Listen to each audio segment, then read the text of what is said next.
Before we get started, there will be spoilers for the 1000-Year Blood War arc of Bleach in the video to follow. The Zanpakutō are perhaps the ultimate expression of creativity in Bleach.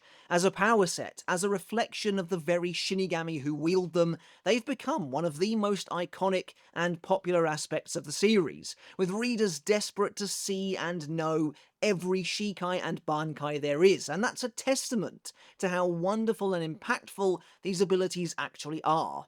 These aren't just swords, they're a huge part of what makes the Gotei 13 and the Shinigami at large so special and so beloved, and over the years have helped introduce many different powers and abilities, some of which have become almost as synonymous with the franchise as the very idea of Zanpakutō itself. And so today I wanted to celebrate the Zanpakutō of Bleach with a ranking that's even more personal than usual. So we're not going to be looking at how powerful these Zanpakutō are, nor how dangerous they can be, or anything like that. Instead, these are just my top 10 personal favourite Zanpakutō in Bleach. This is completely subjective, and as a result, the criteria is fairly simple. Which ones do I like the most? Now, I'll be trying to separate them from their wielder as much as possible here. I'm not ranking the characters today, just the Zanpakutō, even though according to The Blade Is Me, well, that shouldn't really be possible. If they have both, I'll be taking both their Shikai and Bankai into account, and we'll be looking at the Zanpakutō's abilities, their visuals, and everything that makes up who and what these blades are, and what they can do. Oh, and I'm not going to be including any Arrancar Zanpakutō in the list today. This is a purely Shinigami ranking. Make sure, of course, to let me know your favourite Zanpakutō down in the comments. Which one comes out on top, and how similar are our lists? Honestly, as this is purely a favourites ranking, I'm not anticipating there being any big surprises in here, but regardless, I will be attempting to rank them from 10 through 1, so let's get started. And before we do get started, guys, if you enjoyed today's video, then consider hitting subscribe down below, as it really does help to support the channel, and your support is greatly appreciated. And of course, we need to start things off with an honourable mention. Now, this is a Zanpakutō that I can envision moving up the list the more we hopefully get to see of it, but for now this is easily the Zanpakutō on here with the least amount of screen time, and that's Atao Rindo's unnamed Zanpakutō. First revealed in the Hell chapter, this really is one of the most creative Zanpakutō I think we've ever seen, showing that some 700 chapters deep into Bleach, well, Kubo's still got it. Due to being mute, Atao can't call out the name or release command of his Zanpakutō, so instead he writes the command "give birth" on the side of the blade, which then awakens it. And not only is this really awesome, but it's an interesting piece of lore. Can every Shinigami do this? Could Byakuya just write "scatter" on the side of Senbon Zakura, for example? Or is Atao's Zanpakutō simply responding to the fact that he can't speak? Once the release command has been written, the Zanpakutō's Shikai activates, and the blade transforms into a chain-link whip of paper talismans, which again looks fantastic and is totally unique. But wait, although a release command was used, no name was given for this Zanpakutō. Well, that's right, Atao's Zanpakutō also doesn't seem to have a set name, which I believe is a first in the series.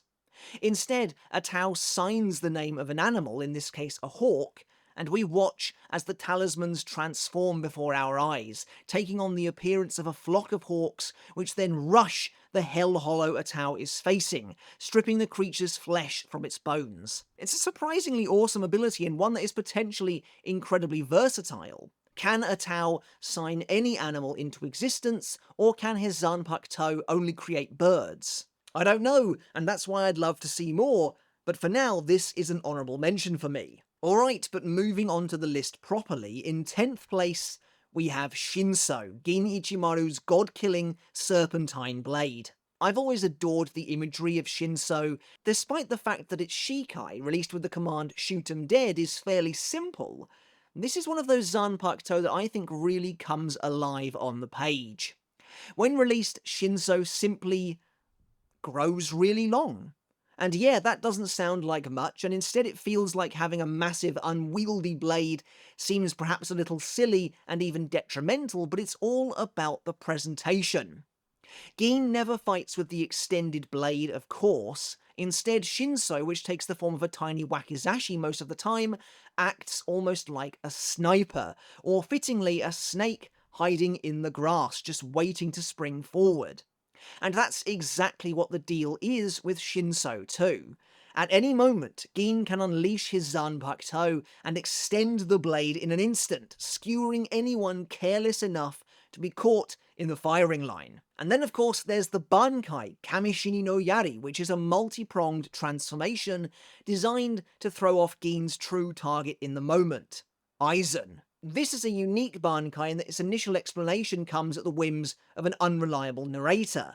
Now, I have a bit of a history with Kamishini no Yari that I've discussed in the past. The initial reveal of this bankai was one of the most anticipated moments of the story for me, and subsequently, due to how Gin initially purposefully presented it, was one of the most disappointing. I remember being so let down back in the day that Gin's bankai was seemingly just that. It just extended the blade even further, to the point where it seemed frankly completely unusable, despite some awesome artwork showing him carving through the entire fake Karakura town landscape.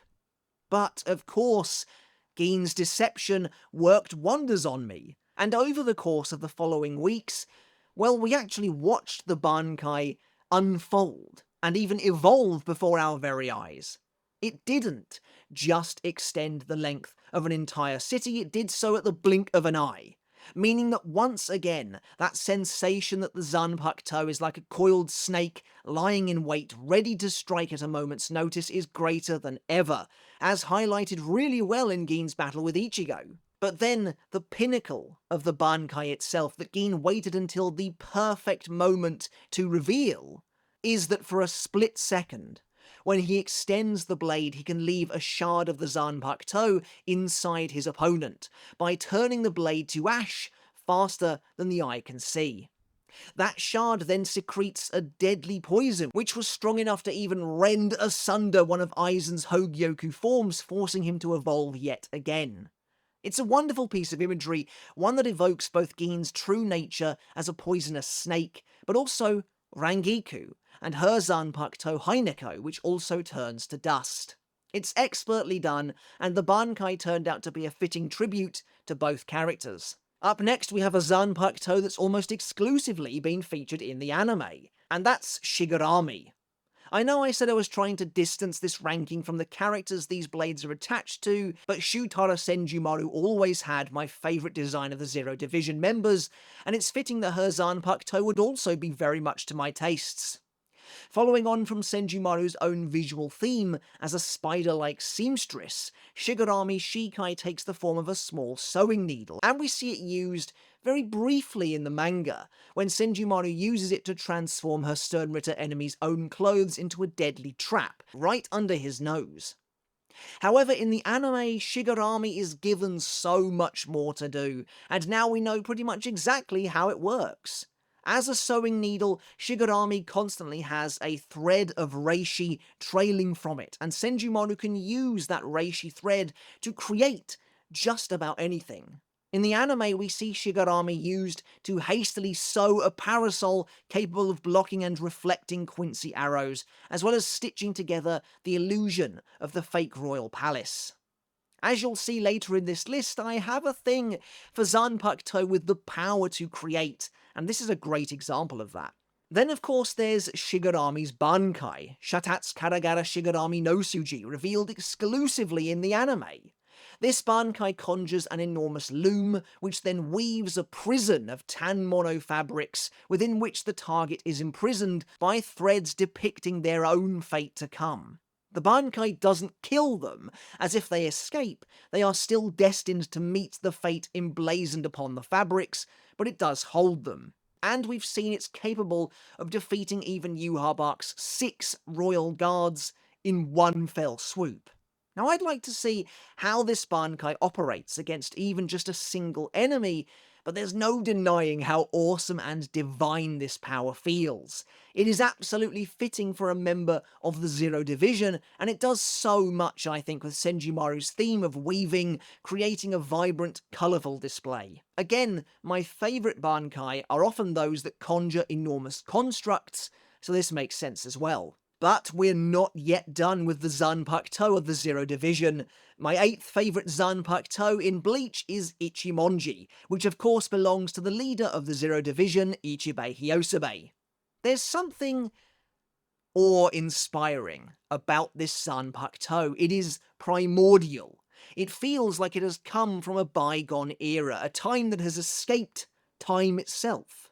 Because it has.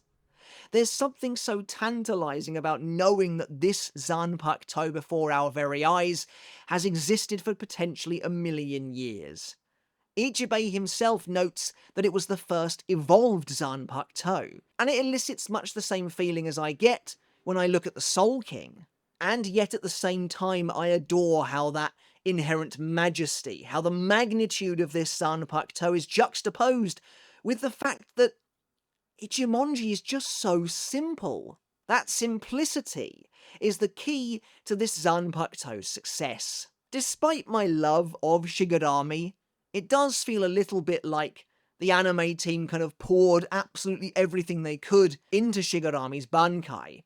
Whereas here it could have been very easy to give a character like Ichibei something ridiculously over the top, but Kubo's restraint works wonders here, and he crafted a Zanpakutō perfect for the role that Ichibei occupies in the world. Ichimonji takes the form of a calligraphy brush that, when released with the command "paint it black," simply substitutes the brush head for a wide, flat blade. In its base form, Ichimonji has the power to cut the names of anything it touches. For example, Yhwach tries to block the brush with his arm, and so the name of that limb is cut in half, reducing its strength by half too.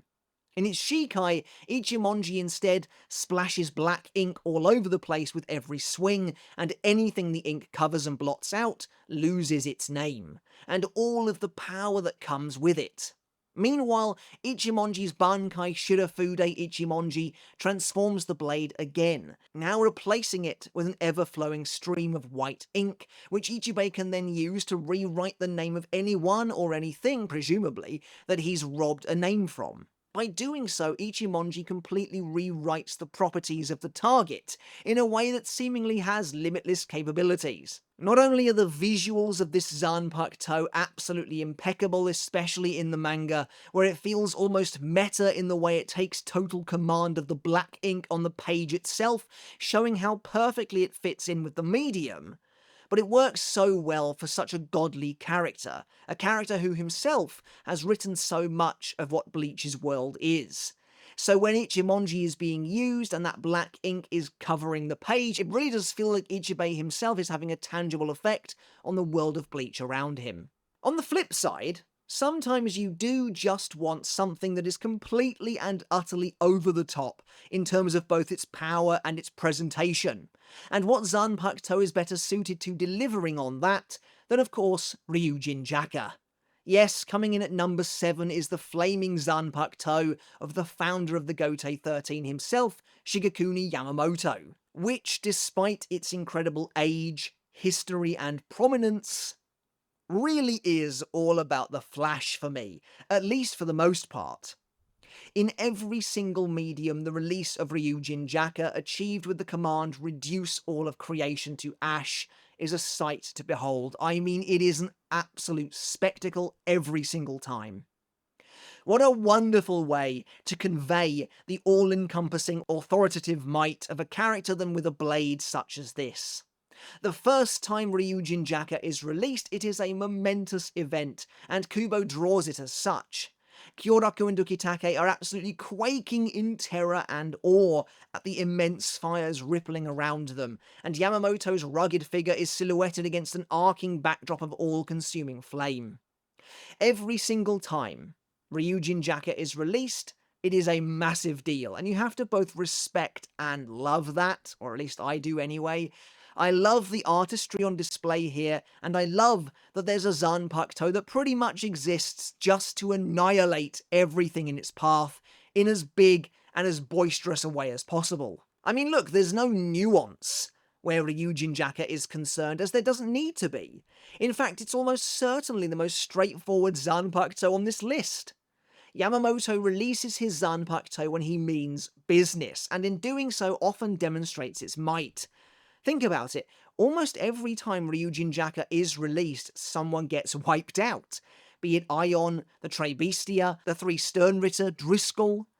But then there's the bankai, Zanka no Tachi to contend with, and this is where things actually get interesting. We move away from spectacle for spectacle's sake, and instead get a truly monstrous and terrifying power, one rich and soaked in a history of tyrannical bloodletting, which is maybe the coolest thing Kubo could have done with this sword. It's an ancient blade, and as such it carries with it the weight of a millennia of both combat and subjugation. Through his bankai, Yamamoto does indeed conjure both the ultimate offense and defense, yes, but he's even capable of raising an army of charred skeletons, who just so happen to be the soul-bound victims of those he's killed over the years, which is awesome. There's no other word for it. There's no other word for it. And naturally that spectacle remains as well.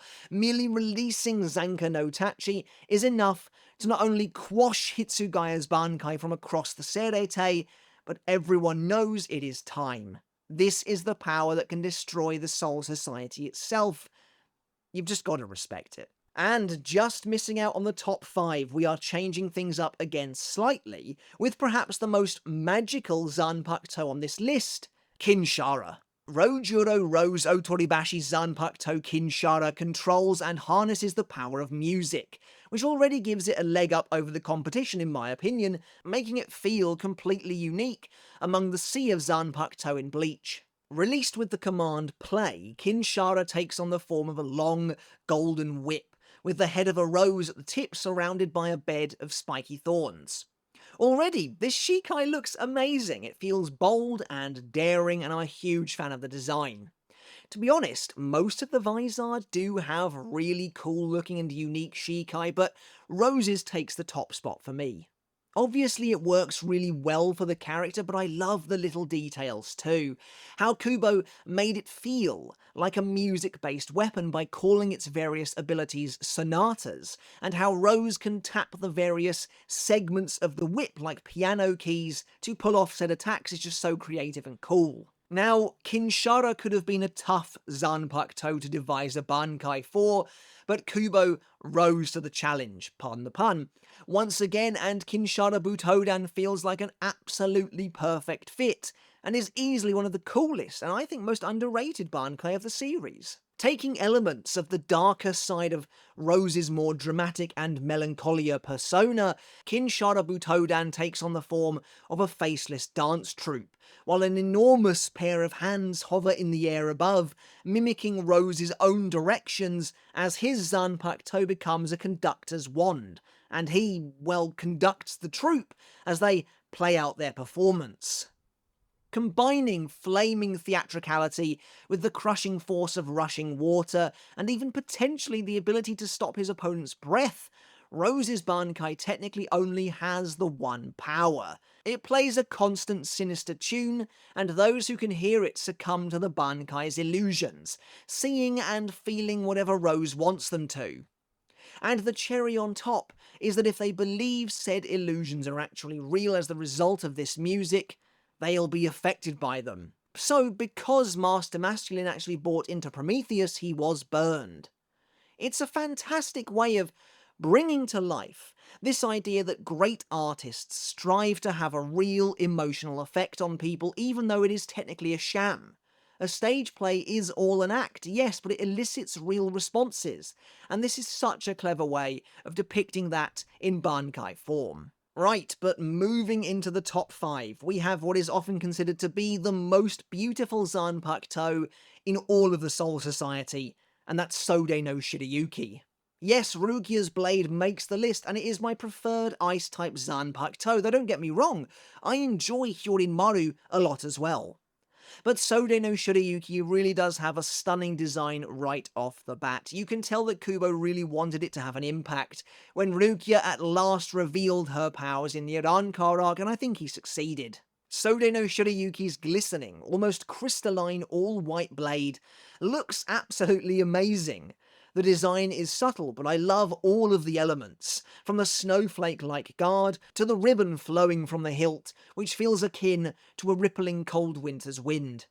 Released with the command Dance, Sode no Shirayuki's various abilities, Tsukishiro, Hokuren, and Shirafune, are each cool in their own right, but I always loved how Rukia initiates them, turning each into almost a small performance in its own right. As someone who really values it, when Zanpakutō have these incredible visuals, making reading the manga a real delight, Sode no Shirayuki totally excels here. In fact, I was actually a little disappointed by the reveal that Sode no Shirayuki's true nature wasn't actually focused on ice and the creation of icy constructs as we'd come to believe, but was in fact related to cold instead, and absolute zero, simply because visually it wasn't quite as arresting, though these days I've come to really love the idea that Rukia has a cold Zanpakutō, one that acts as a true extension of her body, and it helps it to stand out enormously from the other ice Zanpakutō in the series. But where this Zanpakutō truly shines, of course, is in its bankai, Haka no Togame, which visually is one of my favourites in all of Bleach. Rukia is transformed completely, donning a stunning gown that in the anime has a translucent, glassy veneer, as she herself is practically made of ice now. Rukia's hair turns a snow white, her eyes gleam purple, and she gains a shimmering iridescent crown of ice that encircles her head. Meanwhile, her blade is totally transparent and made of a pure, sparkling ice in this form, and it all looks absolutely wonderful. I mean, Kubo totally knocked it out of the park with such a long-awaited bankai. My only hope is that we get to see it again someday, because once just isn't enough. And then in 4th place, again just missing out on the top 3, we have Sosuke Aizen's iconic Kyoka Suigetsu, easily one of the strongest and most terrifying Zanpakutō of the series. Now ironically, there's not that much going on with this Zanpakutō, at least not that's immediately visible on the outside. But again, that's kind of the point. Much like Kyoka Suigetsu's perfect illusions, this Zanpakutō is constantly putting up the facade that everything's normal, when in reality, your reality lies in the palm of Aizen's hand. Kyoka Suigetsu is totally broken. Once you see its release with the command Shatter, the Zanpakutō has you under its illusory spell for the rest of time. There's absolutely no escaping it. Unless, of course, I guess Aizen were to be killed, were that still possible. And so, when in the vicinity of the Zanpakutō or its wielder, Aizen can make you see whatever he wants. The Zanpakutō is capable of generating a totally flawless illusion. But it doesn't just control what its victims see. The Zanpakutō commands all 5 of the senses, meaning the illusions are essentially impenetrable. Like I said, this is a fittingly horrifying power for the main villain of Bleach to have, and is of course perfect for Aizen's character too. While this Zanpakutō admittedly doesn't have much going on in the visuals department, I do love the imagery of the shattering glass every time Aizen releases an illusion, and of course this Shikai is totally iconic. This is the only Zanpakutō to grace the top 10 where we still don't know what its bankai is or if Aizen even has one, though I firmly believe he does, as he himself believes he's reached the pinnacle of what it means to be a Shinigami, and well, it wouldn't make sense to believe that, and to not have achieved bankai. Plus, Aizen's absolutely the type of character who would have just acquired and mastered bankai with ease just to say he did, as another stepping stone on his journey. Anyway, Aizen's my favourite character, but in regards to his Zanpakutō alone, Kyoka Suigetsu makes it to 4th. Before we continue with the top 3 on our list, if you haven't yet checked out my other channel, Mr. Tomo Talks Games, I really would appreciate it. Your support does make a massive difference over there, and it is making a massive difference over there. We are growing pretty nicely. A couple of the more recent videos have done really quite well, and I think a big part of that is down to you guys, and so that does mean the absolute world to me. Thank you so very much. And if you want to be a part of the channel's growth, our growth, the journey to 15,000 subs, just like we did here with the Bleach channel however many years ago now, again, your support would be massively appreciated. It would mean so very much. If you're into games, of course. If not, then I totally understand. But if the content sounds like something that would be up your alley, if you go over there and you enjoy the content, then again, I really would appreciate it. Okay, and we've made it to the top 3. These are my 3 favourite Zanpakutō in Bleach. Remember, of course, to let me know your favourites down in the comments. But in 3rd place, we have another of Bleach's most iconic Zanpakutō ever, Senbon Sakura. Yes, the other Kuchiki sibling, Byakuya, also makes it onto my list, and I really do adore Senbon Sakura. Once again, this feels like Kubo's creativity taking centre stage in such just a wonderful way, finding such a clever and devastating way of capturing the inherently Japanese iconography of sakura petals and turning them into a terrifying weapon. And that in itself fits Byakuya perfectly. Honourable, noble, awe-inspiring yet dangerous and unflinching. Senbon Sakura, which activates with the command Scatter, disperses in a pink light, with the blade transforming into hundreds if not thousands of tiny shards of blade, which, when they catch the light, look to be cherry blossom petals dancing in the wind. I mean, it doesn't get much cooler than that, and it helps Byakuya to embody the quintessentially Japanese nature of the samurai that he so clearly inherits. Senbon Sakura Kageyoshi, Byakuya's bankai, is activated by the captain dropping his blade to the ground, and it sinks into the earth at his feet. As it does, 2 rows of enormous blades rise up from behind him before they too explode into millions of razor-sharp petals. Senbon Sakura feels like one of the most organic Zanpakutō in the way its growth and power has been portrayed too, with the Bankai's various forms, Senkei, Gokei, and Shukei Hakuteken, all taking centre stage at one point or another and feeling like a genuine step up in many different ways, and looking absolutely incredible at the same time, especially Shukei Hakuteken. There's just something so artistic about Senbon Sakura as well. What a brilliant way to give a character such an unmistakable, iconic and lasting imagery to them. Now, at the start of this video, I said that I didn't think there'd be any surprises. However, it turns out that I was wrong. I went into preparing this video thinking I knew exactly which Zanpakutō would be number 1. But as it turns out, I've upended my own expectations. In 2nd place, we have the whimsical, shadowy, and yes, immensely creative Zanpakutō, Katen Kyokotsu, which, in its Shikai form, has the power to turn children's games into reality. I mean, that right there, if that isn't simply one of the coolest, most unique abilities I've ever seen in fiction, then I don't know what is. Kyoraku Shikai released with the ornate command, when the flower wind rages, the flower god roars, when the wind of heaven rages, the god of the underworld sneers, is a little similar to Yamamoto's in the sense that it feels powerful, it radiates power, albeit I would say for a different reason. Kyoraku Shikai, by the way, is the coolest looking Zanpakutō of them all bar none, taking the form of a pair of enormous glossy black scimitars, huge curved swords with blood-red tassels hanging from the hilts.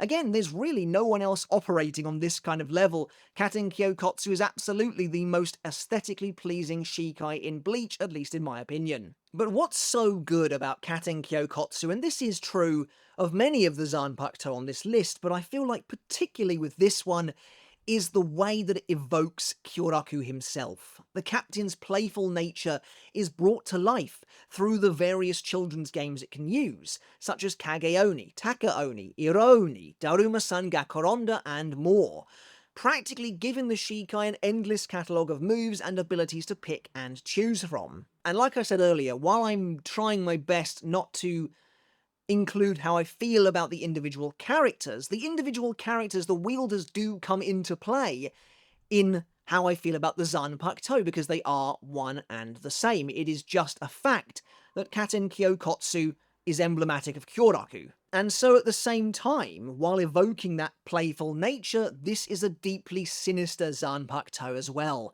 Kageoni allows Kyoraku to literally move through and operate in the shadows, while Katen Kyokotsu's inherent nature means the wielder is entrapped and forced to play out the same games as their enemy, forced to obey the rules, even if he does have a clear advantage as the game master. Then there's the bankai, Katen Kyokotsu Karamatsu Shinju, which was always going to be a polarizing one, I think. It was always going to be difficult to pull off.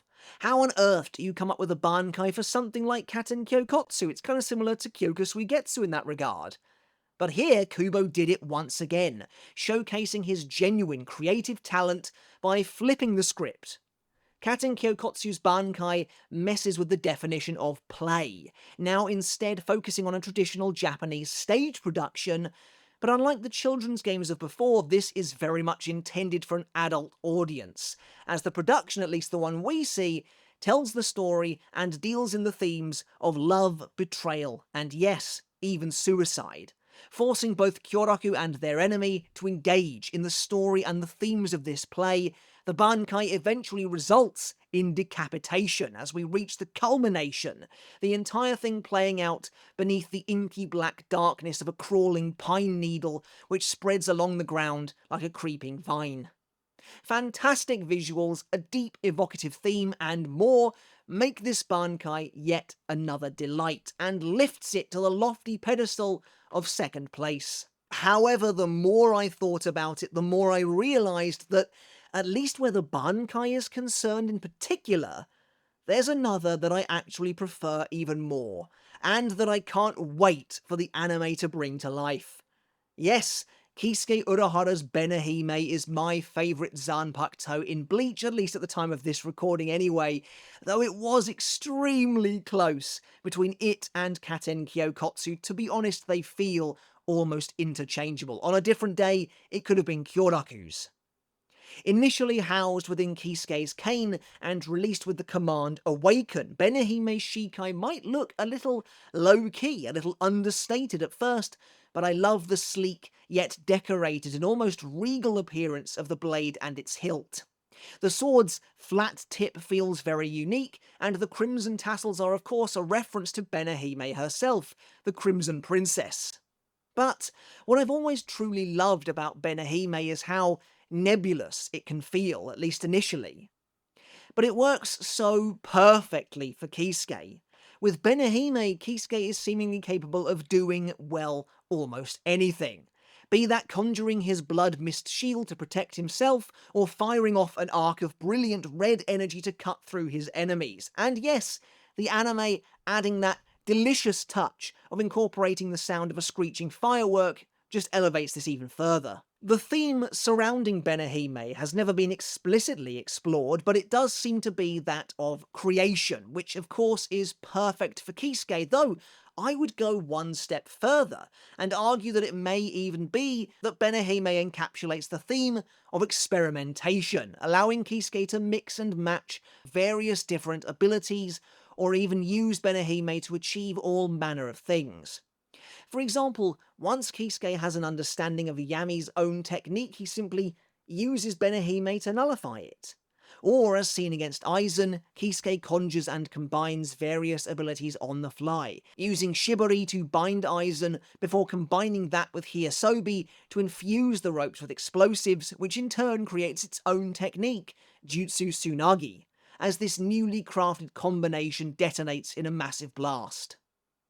Benihime feels like maybe the single most free-form Shikai in Bleach, offering up limitless potential and capabilities. That turn of phrase has cropped up a fair bit in this list.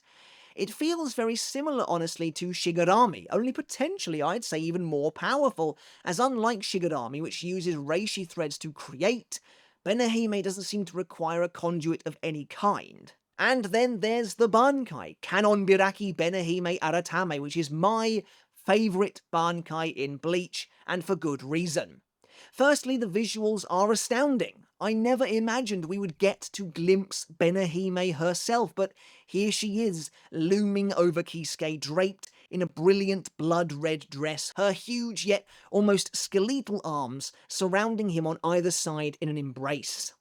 But to compound this, I absolutely love that she appears to be a wooden doll, with visible joints in her fingers and, well, her joints. I mean, I've said this many times before, but in Bleach, the simplest abilities are often the strongest, and this philosophy is embodied perfectly here.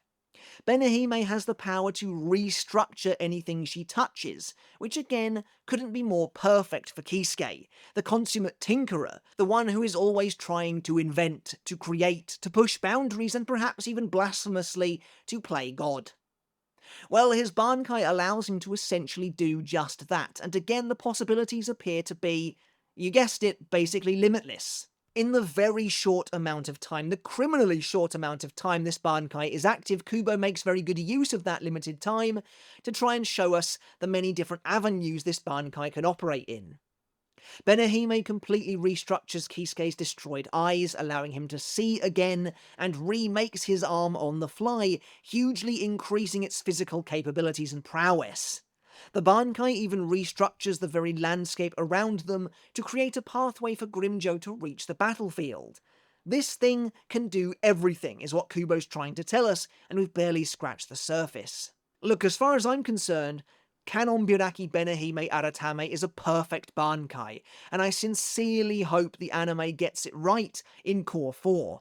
This bankai has the coolest ability around, and I just remember reading chapter 665 and thinking, what on earth is this thing going to do? We've speculated for so many years as to what Kisuke's bankai will be. We had a whole week to mull it over once we finally saw the design, and then suddenly you turn the page and Kisuke reveals its ability, and it's so simple, so effortless, and yet so totally all-encompassing that I remember pretty much immediately just being like, okay, yeah, that is perfect. Just like that. And so that is why Benihime is my favourite Zanpakutō in all of Bleach. But again, it was pretty close between that and Katen Kyokotsu. Katen Kyokotsu Shikai just about edges out Benihime's Shikai, but I do prefer Benihime's bankai significantly to Katen Kyokotsu's, though I love that one as well. So in the end, after much deliberation, Benihime came out on top, as far as I'm concerned. Okay everyone, but another lengthy video in the books, this time a more personal ranking, my top 10 favourite Zanpakutō of Bleach. I'd love to hear your thoughts down in the comments below. And of course, most importantly, your rankings. What are your favourite Zanpakutō in the series? This is a completely and utterly subjective list, so no one has a right or a wrong answer. It all comes down to you, so I'd love to know. Alright everyone, once again, thank you so very much for joining me today, for watching this video. I really do appreciate it. Remember to go and check out my other channel, Mr. Tomo Talks Games. Hit subscribe over there if you like what you see, and hit subscribe over here if you enjoyed today's video. It all goes a very long way.